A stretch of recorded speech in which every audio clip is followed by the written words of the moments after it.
할렐루야. 이제 본격적인 여름이 시작되었지만은 하나님께서 우리에게 처음에는 여름도 그렇고 겨울도 그렇고 처음에 딱 왔을 때가 제일 힘든 것 같아요. 그렇지만은 또 살다 보면 이게 적응이 돼. 그렇더라고요. 그래서 우리가 또 이 여름에도 하나님께서 주시는 그런 적응력으로 우리가 적응하면서 오히려 하나님 앞에 더 힘있게 헌신하는 그러한 일꾼들에게 이렇게 세워갑니다. 우리가 사용하는 말 중에 마마보이라는 말이 있죠. 마마보이. 많이 사용합니다. 아마 여자들은 모든 여자들 중에 나는 마마보이가 좋더라고 이런 여자는 아무도 없을 겁니다. 모든 여자분들이 공통적으로 싫어하는 최악의 캐릭터 중에 하나가 바로 마마보이죠. 이 마마보이는 뭐냐면 어머니에게 지나치게 의존을 해요. 그래서 줄 데가 없어요. 그리고 모든 일의 결정을 자기가 못해. 그래서 엄마 나 이거 어떻게 해야 돼? 전화하면서 엄마 나 이거 어떻게 해야 돼? 이렇게 하는 사람. 이 사람이 나약한 남자의 모습. 이게 마마보이죠. 그러니까 당연히 싫어할 수밖에 없죠. 사실은 주로 마마보이를 많이 사용하기 때문에 그래서 마마보이만 있다 이렇게 생각하지만요. 그렇지 않아요. 사전에 다 나와 있어요. 이게 보면은 마마보이뿐만 아니라 여자인데 엄마한테 그렇게 해. 그러면 그걸 가지고 마마걸이라고 합니다. 그리고 어머니가 아니라 아버지를 대상으로 그렇게 하는 남자와 여자도 파파보이, 파파걸 이렇게 부릅니다. 근데 일상에서는 주로 마마보이가 사용이 되죠. 아무튼 간에 이러한 마마보이나 마마걸이나 모두가 공통적인 건 뭐냐면 부정적인 모습이에요. 부정적인 모습. 그리고 부정적인 호칭이죠. 그리고 사실 이렇게 되면 안 되는 게 맞습니다. 육신의 부모와 자녀의 관계가 이런 관계가 되면 바람직하지 않은 게 분명합니다. 그러면 우리에게는 육신의 부모만 있는 게 아니라 믿는 우리에게 우리 아버지가 있잖아요. 하나님 아버지. 자, 그러면 우리 하나님 아버지와 나와의 관계는 좀 어때야 되는가? 이걸 오늘 우리가 살펴보려고 합니다. 하나님은 사람을 창조하셨죠. 그리고 힘이 좋다고 했습니다. 힘이 보기에 좋다고 말씀하셨습니다. 근데 하나님이 사람을 만드시고 사람을 인형처럼 일방적으로 조종하는 대상으로 만들지를 않았어요. 그러니까 사람을 하나님이 만드셨으니까 하나님이 뿅 하면은 이렇게 조종되고 이렇게 조종되고 그런 존재로 만들지 않았다고. 하나님께서는 사람을 만드셨을 때 자유의지를 주셨습니다. 자유의지. 사실은 이 자유의지를 가장 처음에 잘 사용하지 못해서 죄가 들어왔는데요. 자유의지라는 건 뭐냐면은 하나님이 만들어 놓으셨고 이미 어떻게 움직일 것까지 다 그렇게 정해놓지 않으셨다고. 하나님이 자유의지를 주셨습니다. 그건 뭐냐면 결정권을 주신 거예요. 결정권. 그래서 그 결정권을 사용할 게 없다면, 사용할 방법이 없다면 의미가 없잖아요. 그래서 모든 것을 하나님께서 확대해 주시고 동산 중앙에 있는 선악을 알게 하는 나무, 거기에 자유의지를 사용할 수 있게 해주신 거예요. 얘들아, 니네들이 이거 다 너희들 건데 딱 하나 선악을 알게 하는 이 나무는 내 거야. 내 거니까 너희들이 이거는 손대지 마라 라고 말씀하셨습니다. 그런데 결정권, 그 자유의지가 있었다는 걸 어떻게 알 수 있습니까? 그거 어디였어요? 모든 게 자기네 거고 그거 하나만 하나님 거라고 하는데 그 하나님 거 하나 있다는 그 하나님 거 그것까지 가가지고 우리가 좀 어떻게 해보고 싶네 그러면서 그것을 따먹었다. 그래서 죄가 들어왔습니다. 하나님께서는 우리를 일방적인 조종의 대상으로 만들지 않으셨고 지금 여기에 있는 우리들도 여전히 마찬가지입니다. 우리에게 자유의지가 있어요. 예수 그리스도를 믿는 자는 구원을 받으리라는 길을 열어놓으셨지만 그것도 마찬가지입니다. 하나님께서 그렇게 만들어 놓으시고 무조건 믿을 수밖에 없게 우리를 조종하지 않으셨다고요. 믿으면 어떻게 돼요? 우리처럼 구원받습니다. 네, 그 길을 열어놓으셨는데 믿지 않으면 어떻게 됩니까? 구원 못 받습니다. 자유의지가 있습니다. 그리고 일할 때도 마찬가지예요. 하나님이 우리 없이도 얼마든지 일할 수 있잖아요. 근데 제가 늘 강조하는 것이 뭐예요? 하나님은 우리와 동역하시는 걸 즐거워하시는 거예요. 우리가 함께 일하는 걸 즐거워하셔요. 너희들 내가 만든 존재들이니까 잠자고 있어. 이게 아니라고. 동역하셨군요. 우리의 작은 것들 가지고 그것 가지고 이렇게 우리랑 같이 일하신다고. 동역. 그래서 수많은 성경에 하나님과 동역한 사람들이 나옵니다. 믿음의 사람들이죠. 크게 쓰임받는 사람들이 참 많아요. 성경에 그 사람이 나오는데 특징이 있어요. 하나님은 우리를 만드셨지만 우리를 일방적으로 조종하는 대상으로 만들지 않았고 자유의지도 주셨고 독립적인 존재로 우리를 만들어 주셨어요. 그리고 우리를 강제로 일하게 하시는 게 아니라 동역하기를 원하신다고요. 하나님께서. 그런데 하나님을 온전히 믿었던 믿음의 사람들의 모습은 그러면 어땠나? 이게 가만히 제가 성경을 읽어보니까 정말 하나님 앞에 크게 쓰임받은 사람은 다 파파입니다. 하나님, 어떻게 해야 돼요? 여기 가야 됩니까? 하나님, 제가 저기 올라가야 됩니까? 어떻게 해야 됩니까? 마치 마마보이처럼 하나님의 믿음의 사람들이 믿음이 깊어지면 깊어질수록 더더욱 하나님의 의지를 넘어서 의존했더라고요. 그리고 하나님이 그걸 기뻐하셨어요. 그러니까 하나님이 그렇게 해라 해서 그렇게 한 게 아니고 자율권을 주셨는데 하나님을 너무나 믿는 그 믿음의 사람들은 믿음이 깊어지면 깊어질수록 믿음의 파파고이들이 되어 갔습니다. 하나님 앞에 기도하고 묻고 하나님이 가라 하면 가고 하나님이 서라 하면 서고 그렇게 했더란 말이에요. 그러면 우리의 모습은 어떨까요? 우리의 모습이 그 믿음의 파파고이들의 모습을 좀 닮아가야 되지 않는가 라는 생각을 하게 됩니다. 알고 봤더니 하나님 앞에 매사에 물어보는 그 사람들은 정말 하나님에 대한 믿음이 강한 사람들이었구나 라는 것이 성경이 우리에게 증명하고 있습니다. 믿음의 대표적인 인물들을 나열한 그 성경이 오늘 우리가 본문으로 읽은 히브리서 11장이에요. 그래서 히브리서 11장을 뭐라고 그러냐면 사랑장이라고 부릅니다. 고린도전서 13장은 사랑에 대해서 나와 있잖아요. 사랑장. 그리고 오늘 히브리서 11장은 믿음장. 믿음의 사람들 많이 있는데 그 중에서 대표적인 인물들을 모아가지고 히브리서 11장에다가 다 기록해 놓았어요. 그래서 믿음장이라고 부릅니다. 그런데 그 중에 믿음의 조상이라고 하는 인물이 아브라함이잖아요. 그래서 믿음장 중에서도 누가 어떻게 했다가 나오는데 아브라함에 대해서 좀 더 길게 나오더라고요. 오늘 본문에 나와 있고 거기 조금 몇 줄 내려가면 또 나와 있어요. 11장 중에서도 가장 길게 나와 있는 믿음의 조상 아브라함입니다.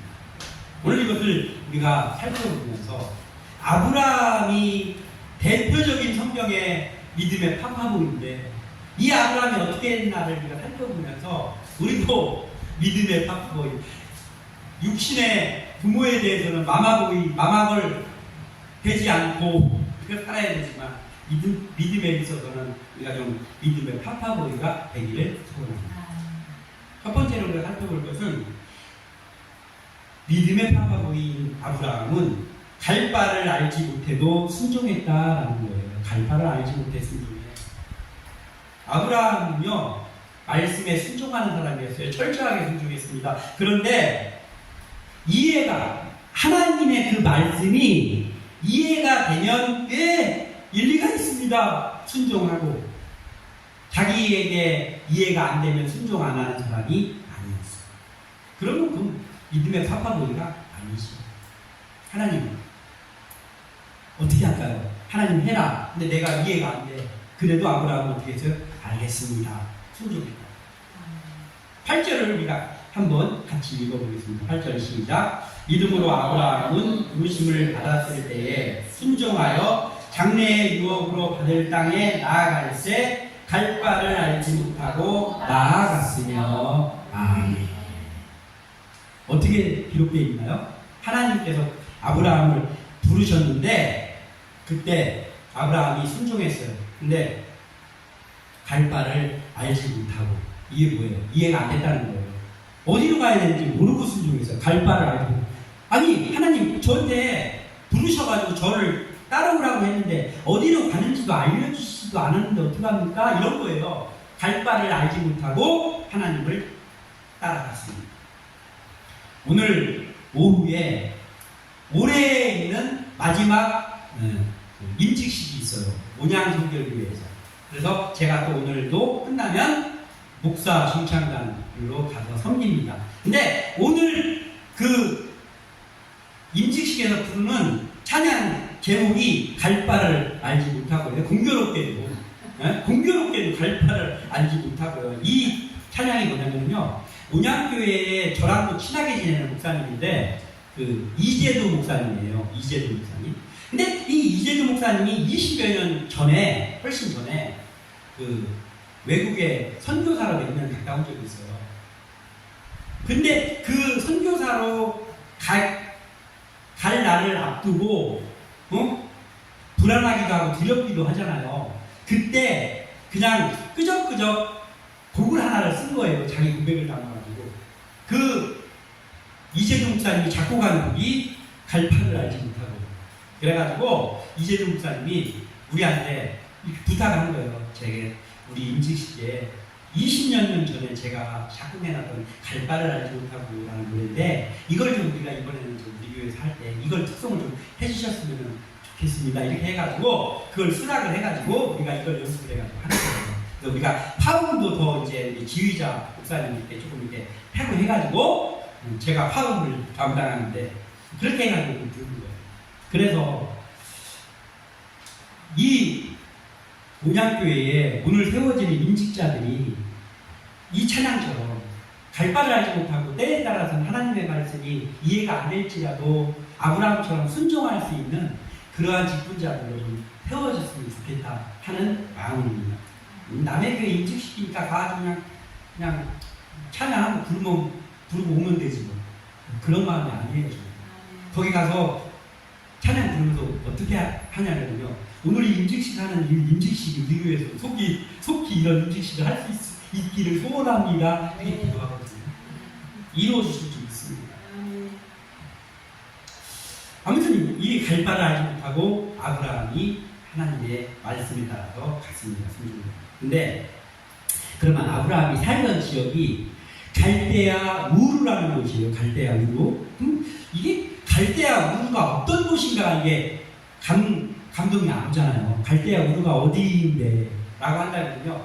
비옥한 초생딸 지역이라는 곳이에요. 비옥한 초생딸 지역. 근데 그곳이 유명한 곳이에요. 뭐냐면은 아마 그 세계사를 공부했잖아요. 우리가 학교 다닐 때 거기에 나오는 제국 중에 바벨론 제국이라는 데가 있어요. 거기가 그 땅입니다. 바벨론 제국이 있었어요. 그리고 또 요나가 도망갔던 니누에라는 곳으로 가라고 했더니 반대로 도망갔잖아요. 아수르라는 곳이 거기예요. 근데 아수르가 뭐냐면은 세계사에서 배울 때 아시리아 제국, 바벨론 제국, 아시리아 제국 다 유명하잖아요. 그게 다 그 지역이에요. 그리고 우리가 4대강 문명 막 이런 거 배웠잖아요. 거기에서 유명한 곳이 메소포타미아 문명이 나옵니다. 메소포타미아 문명의 지역이 거기에 갈대아 지역. 그러니까 이게 굉장히 이게 중요한 지역이고 발전했던 지역입니다. 그 갈대아 우르에 살던 사람이 아브라함입니다. 거기서 모든 걸 일구고 꽤 재력도 모았어요. 살고 있는데 갑자기 하나님이 창세기 12장 1절에서 아브라함이 처음 나오거든요. 아브라함이라는 거예요. 근데 갑자기 잘 살고 있는데 창세기 12장 1절에 내가 너에게 지시할 땅으로 가라. 네 고향도 버리고 네 친척 아비집도 다 버리고 거기로 가라. 이렇게 해서 아브라함이 부름을 받았습니다. 갈 바를 알지 못해. 어디로 가라는 없어요. 그냥 내가 지시할 땅으로 가라. 여러분들 같으면 갈 수 있습니까? 하루아침에. 아유 힘들어요. 아니 어디로 가는지도 모르고 나 여기서 잘 살고 있고 여기서 내가 갖고 오는 것도 있어. 내 지위도 있고 명예도 있고 내 집도 있고 다 있는데 여기서 갑자기 무슨 말씀입니까? 이해가 안 갑니다. 가기 힘들어요. 근데 아브라함은 순종을 했는데 어떻게 순종했냐면요. 바로 갔어요. 바로 떠났다고 했어요. 아브라함이 바로 떠났습니다. 갈 바를 알지 못하고. 그래서 하나님이 가라고 하는 발걸음 따라서 가다 보니까 가나안 땅에 들어갔어요. 즉각 순종했습니다. 그리고 또 이거예요. 가나안 땅을 갔어요. 근데 아직 그 아브라함에게 하나님이 여기가 그 땅이야 이렇게 얘기를 안 했어요. 그냥 가나안 땅에 들어갔는데요. 거기서 그냥 천막 치고 합니다. 그리고 하나님이 또 저쪽으로 옮겨라 하면 옮길 준비를 하면서 거기 있는 거예요. 갈 바를 알지 못하고 있는 거예요. 또 천막 치고 그리고 마치 나그네처럼 그 땅에 있습니다. 그렇게 해서 몇 개월을 살았는지 몇 년을 거기서 살았는지 몰라. 그러니까 이게 안정이 안 되는 생활이잖아요. 천막 하나 치고 여기 네? 우리가 살던 동네보다 깡촌이야. 가나안 땅 깡촌. 거기서 하나님은 또 어디로 가라고 하실까? 이러면서 거기서 불안정한 그런 상태에서 살고 있는 거예요. 아브라함이 있던 거 다 버리고 와가지고 타지에 와가지고 얼마나 이게 참 힘들겠어요. 그래서 살고 있는데 하나님이 드디어 창세기 12장 7절에 여호와께서 나타나신 거예요. 여호와께서 아브라함에게 나타나 이르시되 내가 이 땅을 네 자손에게 주리라 하신지라. 아멘. 그때서 말씀해 주셨어요. 그러니까 성경으로 보자면요. 창세기 12장 1절에 아브라함을 불렀고 12장 7절에 여기가 그 땅이다라고 알려주셨어요. 그러니까 오늘 떠나라고 하고 내일 알려줄 것 같잖아요. 꼭 성경만 봐서는. 근데 그게 아니라고. 12장 1절에 불렀고 그리고 금방 내 가나안 땅에 갔어요. 갔는데 거기서 계속 살았어. 거기가 그 땅인지를 모르는 상태에서. 몇 개월을 살았는지 몇 년을 살았는지를 모르는데 살았어요. 근데 어느 날 하나님이 아브라함아 불러가지고 얘 또 어디로 가야 되나요? 아니 그게 아니고 네가 지금 여기 서 있는 이 땅이잖아. 여기가 그 땅이다. 내가 이 땅을 너와 네 자손들에게 주는 그 땅이에요. 이야 그때서 알려주신 거예요. 이해가 잘 가지 않아. 아브라함. 그런데 그렇습니까? 예 알겠습니다. 순종하는 거예요. 그러니까 뭐예요? 하나님은 아브라함에게 떠나라 했을 때 먼저 순종을 요구하셨어요. 순종하는지 안 하는지. 거기서 아브라함은 자유의지가 있잖아. 순종 안 하면 어떻게 돼요? 그럼 아브라함은 그냥 별 볼 일 없는 사람 되는 거예요. 아브라함으로 살다가 죽는 거예요. 그런데 아무것도 알지 못하는데 하나님이 내가 지시할 땅으로 가라 했더니 순종을 했어요. 먼저 순종했어요. 그리고 그 땅에 들어갔는데도 안 알려주고 이 땅이 그 땅인지도 모른 채 거기서 계속 하나님의 음성이 언제 들려올까 하면서 계속 사는 거예요. 그랬더니 하나님이 알려주신 거예요. 알려주시고 나서도 아브라함이 그 땅을 다 차지한 건 아니잖아요. 여전히. 머리로 이해가 되어야 순종한다. 그럼 그걸 순종이라고 할 수 있습니까? 목사님이 성도에게 어떤 거, 이걸 좀 해주세요 했더니 이해가 가면 순종하고 이해 안 가면 순종 안 하면 그건 담임 목사님 말을 순종한다라고까지는 볼 수 없죠. 그냥 이해가 가면 일리 있습니다. 하겠습니다. 그러고 그건 난 이해가 안 되는데요. 그럼 사람은 그런 거잖아요. 사람끼리의 상태는 그런 거잖아요. 하나님을 대상으로도 그렇게 하려고 하니까 문제인 건데 머리로 이해가 되면 순종하는 건 순종은 아닙니다. 순종은요, 순순히 내가 내 의지로, 자의로 순종하는 거예요. 근데 머리가 이해가 돼야만 순종하는 건 순종이라기보다는 일리가 있으니까 하는 거죠. 하나님은 아브라함에게도 그렇게 하셨어요. 먼저 순종을 요구하시고 순종하면 하나님께서 이루어 주셨어요. 근데 지금 우리도 아브라함하고 똑같은 하나님께 부름받은 사람들이잖아요. 근데 지금도 우리에게도 뭔가 해주실 때 그렇게 하신다. 그 방식이 변하지 않았다고. 지금도 수천 년이 지났는데 안 되는 거죠. 그래서 지금도 그렇습니다. 먼저 자발적인 순종을 원하죠. 그래서 거기에 순종을 하면 그러면 하나님께서 응답해 주신다. 즉 우리가 파파보이가 되기를 원하죠. 하나님 할까요? 이렇게 하라. 그러면 그거 하라고. 이렇게 해야 되는 거예요. 우리가. 그러니까 뭐예요? 순종을 하되 절대적인 순종을 하나님이 원하시는 거예요. 이해가 갈 때는 순종하고 이해 안 갈 때는 순종 안 하고 그런 순종은 순종 반절짜리 50%짜리 순종이 아니고요. 불순종이에요. 100%의 순종이 하나님 앞에 100%의 순종이 아닌 건 그게 불순종이에요. 우리의 순종이 아브라함과 같이 말씀 앞에서 절대적인 순종이 되기를 소원합니다. 그러기 위해서 우리는 이해가 되지 않아도 갈 바를 알지 못해도 순종했던 아브라함의 순종이 우리에게 되기를 원합니다. 그리고 두 번째로 이 아브라함은 순종할 준비를 갖추고 살아갔습니다. 평생을 그렇게 살았어요. 순종할 하나님이 부르시기만 하면 언제든지 순종할 준비를 갖추고 살았던 사람이 아브라함이에요. 이쯤 되니까 아브라함이 믿음의 조상인 거예요. 하나님의 자녀에게 있어서 그러니까 고향은 없는 하나님 나라지. 왜냐하면 이런 거잖아요. 우리가 이런 게 있어요. 저에게 본적이 어디냐, 주민등록상에 있는 본적이 강원도 양양입니다. 근데 왜 거기가 본적이냐면 우리 아버지의 본적이에요. 우리 아버지의 본적을 따라서 나도 강원도 양양이 본적이라 고향이다. 고향. 하나님이 우리가 하나님의 자녀잖아요. 그럼 하나님의 고향이 어디입니까? 우리를 기다리고 있는 저쪽으로 하나님이죠. 우리의 고향은 어디예요? 거기예요. 총 하나님의 나라. 그래서 우리의 꿈은 뭐냐면 하늘 소망입니다. 하늘 소망. 하늘을 소망하면서 살아가는 사람들이에요. 하나님의 자녀들은.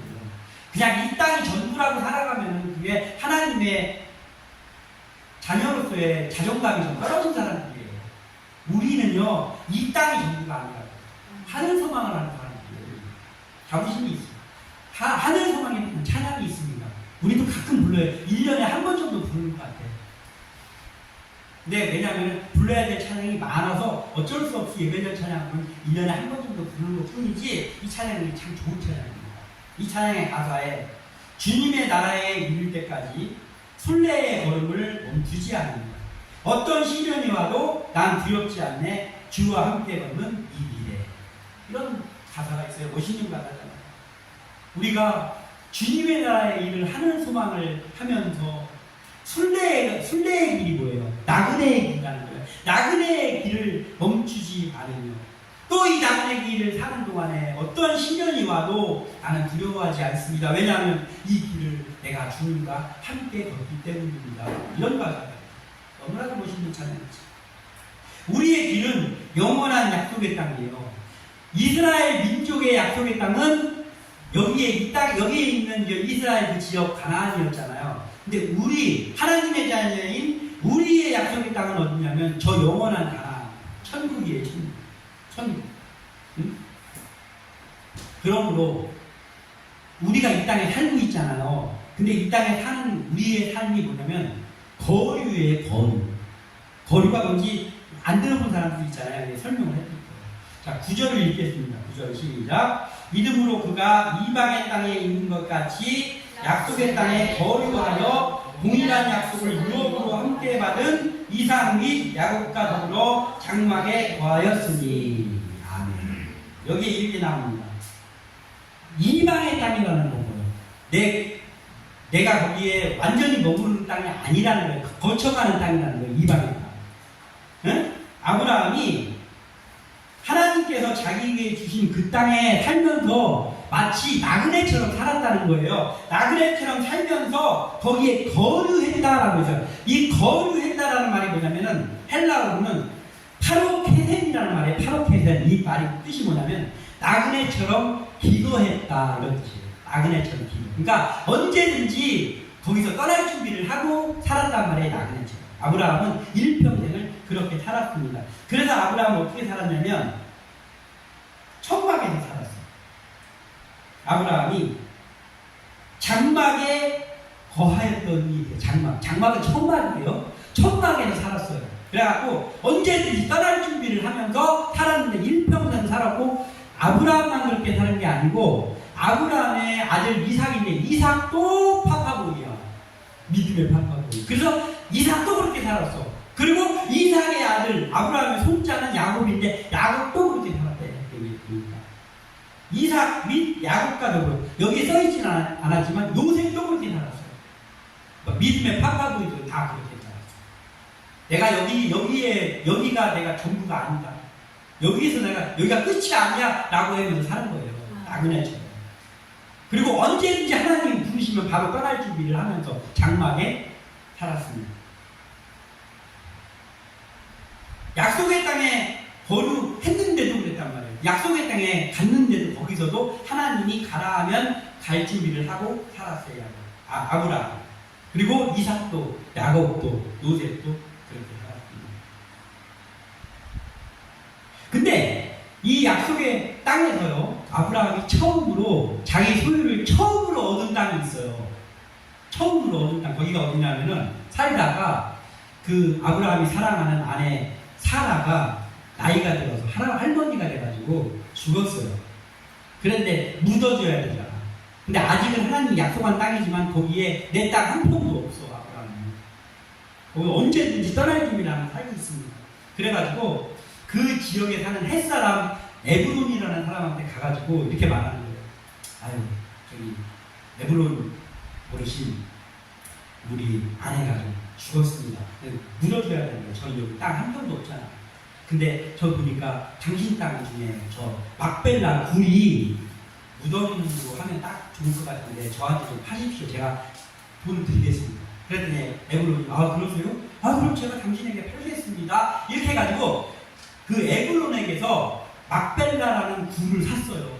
그 거기다가 자기 사랑하는 아내 사라를 장사 지내고 성경에는 거기가 이제부터 아브라함의 땅이 됐다, 소유가 됐다 이렇게 기록하고 있습니다. 자기 아내를 장사하는 그 막벨라 굴이 약속의 땅에서 처음으로 아브라함이 진짜 자기 땅 된 땅이에요. 아브라함은 가나안이 약속의 땅임을 알았잖아요. 창세기 12장 7절에 하나님 말씀해 주셔서 그러면서 그때 그렇게 알려주셨는데도 아 여기가 그 땅이란 말이야? 가만히 있어봐. 그러면 내일부터 내가 여기서 조금 땅을 이렇게 하고 계획 세우고 막 계획 세우고 하나님이 나한테 약속한 땅이니까 여기 내 땅 아니야. 그러면서 막 계획 세워갖고 그래서 뭐 하고 그렇게 안 했다. 아브라함은 그걸 알았는데도 아 여기가 그 땅이군요 하면서 그 땅에 막 군침 흘리면서 그 땅에서 뭐 좀 해보려고 하지 않고요. 아 그렇습니까 하나님 하면서 그 다음날에도 똑같이 전날하고 똑같이 하나님 하면서 하나님을 바라고 있어요. 하나님 앞에 기도하고 하나님이 무슨 말씀을 나한테 좀 하실까? 그것을 귀 기울이면서 하나님만 바라보면서 일평생을 살았습니다. 하나님이 약속을 믿었지만 그 약속, 하나님이 약속하신 그 약속의 땅 거기만 바라보지 않았다고 지난주에 했던 것과 지난주에 내용에도 그런 내용이 나오잖아요. 하나님이 주시겠다고 한 그 하나님의 기도 응답 그걸 바라보지 않았다고. 아브라함은 여전히 뭘 바라보냐면 그 약속의 땅을 허락해 주시겠다고 하는 그 하나님을 바라보고 있어요. 그래서 하나님이 나에게 무슨 말씀을 하시나 그걸 바라보면서 하나님의 믿음의 파파도로 살았습니다. 늘 순종할 준비를 하면서 그렇게 살았어요. 아브라함이 그랬던 것처럼 우리의 삶이 이런 삶이 되기를 바랍니다. 이 땅이 전부인 거죠. 여기서 막 움켜잡고 막 조금이라도 더 막 어떻게 해보려고 막 명예를 얻으려고 이렇게 해서 얻어지는 게 아닌데 자꾸 그렇게 하니까요. 하나님 얼마나 가져왔고 나는 그것보다 더 큰 걸 너희들에게 준비하고 있는데 막 안타님 쓰면서 막 조금이라도 더 내 거 만들려고 막 안 내놓으려고 자기가 조금 갖고 있는 거 코딱지만 한 거 안 내놓으려고 막 안타님 쓰면서 얼마나 하나님 보시기에는 웃을 거야. 우리는요 이런 것들 하지 말고 아브라함이 했던 것처럼 하나님 바라보면서 계속해서 하나님이 부르시면은 거기에 순종할 즉각 순종할 그러한 자세를 좀 갖추고 살아가는 믿음의 파파분들이 되기를 바랍니다. 그리고 마지막 한 가지 이 아브라함은 말씀을 철석같이 믿고 순종하며 살았습니다. 평생 그렇게 살았어요. 조금 그렇게 살다가 변질되지 않고 평생 그렇게 살았어요. 하나님의 말씀을 믿는데 한 90% 믿어. 그럼 믿는 겁니까? 안 믿는 겁니까? 안 믿는 거예요. 하나님의 말씀에 법칙이 있어요. 하나님의 말씀에 90% 순종하면 그래도 대단한 거 아니야? 아니라고. 하나님의 말씀에 90% 순종하는 걸 성경은 불순종이라고 합니다. 하나님의 말씀을 어떻게 순종해요? 100% 순종해요. 하나님의 말씀을 하나님을 믿는 거 100% 온전하게 믿어야 됩니다. 그걸 우리가 표현할 수 있는 말로는 뭐예요? 철석같이 믿어야 돼요. 철과 돌처럼 변하지 않고 단단하게 믿는 거예요. 철석같이 믿어야 됩니다. 아브라함은 그렇게 했습니다. 하나님의 말씀을 철석같이 믿었어요. 말씀의 시작은 뭐죠? 말씀의 시작. 우리에게서 말씀의 시작. 천지창조이죠. 천지창조가 시작이잖아요. 천지창조가 되면 이 땅이 시작됐습니다. 그런데 그렇게만 우리가 표현하면 우리하고는 우리가 뭐 드라마 보는 것 같은 느낌이야. 내가 무속이 없어. 천지창조 속에 없어. 그런데 이거예요. 내 말씀이 되려면 어떻게 되냐면요. 말씀의 시작은 천지창조인데 물론 그 전에도 하나님 계셨지만 말씀의 시작은 천지창조이지만은 그 천지창조 속에는 누가 있는 거예요? 나도 하나님이 창조했는 거예요. 이게 중요해요. 나도 하나님이 창조했잖아요. 그래서 내 말씀인 거예요. 왜냐하면 나도 하나님을 만드셨습니다. 이게 세상의 시작입니다. 아무리 세상이 발전하고 별게 다 있어도 내가 여기 없으면 아무 의미가 없잖아요. 하나님 나를 창조하셨어요. 이게 시작입니다. 그리고 말씀의 끝은 뭐예요? 끝. 아직 한 가지 이루어지지 않은 예수님의 다시 오시는 그거잖아요. 그거. 다시 오실 주님을 기다리는 일이 말씀의 끝입니다. 그날이 오는 거죠. 그러면 그때 이루어지는 게 하늘 소망이 이루어지죠. 우리가 영원한 천국에서 영원히 삽니다. 누구 앞에서? 하나님 앞에서. 나를 구원하신 예수님 앞에서 늘 보면서 사는 거예요. 그 소망 가지고 우리가 살아가는 거 아닙니다. 그 소망이 없으니까, 믿어지지 않으니까 이 땅이 전부인 것처럼 살아가는 거예요. 그런데 나는 이 땅은 나그네의 삶에 거류하는 거야. 그리고 나는 나중에 천국에 가면 거기서 영원한 세계가 시작되는 거야 라는 것이 너무나도 믿어지면 어떻게 살겠습니까? 이 땅이 전부인 것처럼 살으라고 해도 신시에서 그렇게 안 살 거 아니에요. 하나님만 바라보고 살겠지. 근데 그 믿음이 없으니까 자꾸 이 땅이 전부인 것처럼 살아가는 거예요. 여기서 뭐라도 조금이라도 필요해요. 10절 읽겠습니다. 10절 시작. 이는 그가 하나님이 계획하시고 지으실 터가 있는 성을 바랐습니다. 아멘. 아브라함은 이걸 바랬다는 거예요. 아브라함은 스케일이 달랐어요. 아브라함은 하나님이 지으실 터가 있는 성을 소망했다. 이렇게 기록하고 있습니다. 아까 아브라함은 일평생 어디서 살았다고 했대요? 장막에서 살았다고. 장막은 뭐예요? 터가 필요 없어. 장막은 그냥요 텐트예요. 텐트 치고 살다가 또 다른 데로 떠나라 하나님이 떠나라 하면 어떻게 되는 거예요? 말씀 뽑고 천막에 걸어가지고 잘 정리해갖고 낙타에다가 싣고 떠나가면 그만인 거예요. 그러니까 영원한 게 아니야. 장막. 근데 장막과 대조되는 게 뭐예요? 터가 있는 성. 터가 있는 성은 뭐예요? 터가 있어. 그리고 거기다 기반을 다 놨고 거기서 뜯는다고 뜯어지지 않는 거예요. 그러니까 영원히 거기 있는 거야. 그게 터가 있는 성이에요. 그러니까 아브라함은 이거예요. 이 땅에 사는 동안에는 항상 떠날 준비를 하면서 터가 필요 없는 장막에서 하나님의 음성을 기다리면서 사는 거예요. 이 땅이 전부가 아니기 때문에. 그런데 그 아브라함이 소망하는 건 뭐라고 했어요? 터가 있는 성을 소망하면서 살았다고. 영원한 천국을 소망하면서 사는 거예요. 아브라함이. 우리도 이러한 소망을 가지고 살아가는 거예요. 아브라함은 하나님이 약속하신 땅에서 살았지만, 가나안 땅에 살았지만 주인이 아닌 거류하는 삶을 살았어요. 그리고 약속이 이루어질 것도 믿었어. 그렇지만 약속보다는 약속을 하신 하나님을 바라보고 하나님의 음성에 귀를 기울이면서 천막에서 살았어요. 그렇지만 궁극적으로 아브라함이 소망한 건 뭐냐면 저 천국을 소망하면서 인생을 살았어요. 지금 내가 살고 있는 여기는 내 거류하는 땅이지만 내 인생이 끝나면 나는 영원한 하나님의 나라에 간다라는 소망을 가지고 아브라함이 살았어요. 그래서 아브라함은 현재의 고달픔 이길 수 있었어요. 이게 확실한 거예요. 예? 하나님 여기 나한테 주신다는 땅인데 나 아직까지 딱 한 평도 없는 게 뭡니까 이거. 막 사람들이 나한테 막 너 여기 가고 아버지가 여기 내 땅에 나면 저를 다른 데로 이사가 막 이런 거 해가지고 막 쫓겨나고 그렇습니다. 내가 이게 말이 됩니까? 고달파. 그런데도 하나님이 약속하셨습니다. 믿고 이기는 거예요. 억울한 말 얼마나 많았겠어요. 억울한 일 얼마나 많았겠어요. 우리는 억울한 일 없으니까 마음에 억울한 일 무지하게 당합니다. 그런데 그걸 이기는 사람은 뭐예요? 여기가 끝이 아니라고 믿는 사람은 이긴다고. 아니, 내가 지금 좀 그렇지만 하나님의 약속을 믿습니다. 든든한 백이 있습니다. 근데 그것이 안 믿어지는 사람은 어떻게 해요? 억울해서 미쳐. 억울해서 잠도 못 자. 부족한 것이 많았겠죠. 아브라함이 천막에서 사니까. 근데 견디었어요. 이 소망이 있으니까. 영원한 천국의 소망이 있으니까. 근데 그게 없으면 어떻게 해요? 우리도 부족한 거 많잖아요. 근데 우리도 못 견디는 거 왜 그래요? 하나님이 그걸 채워주실 것이 실감이 안 되니까. 차별받을 때 많지. 아브라함은 차별 많이 받았습니다. 그러나 애굽으로 갔다가 아비멜렉한테 아쉬운 소리 했다가 이런 거 많이 했잖아요. 우리는 어때요? 우리도 아쉬운 소리 해야 될 때 많잖아요. 차별받고 그때 막 억울하고. 그런데 이 땅에서 이게 전부다라고 생각하고 살면요 해소가 안 돼요.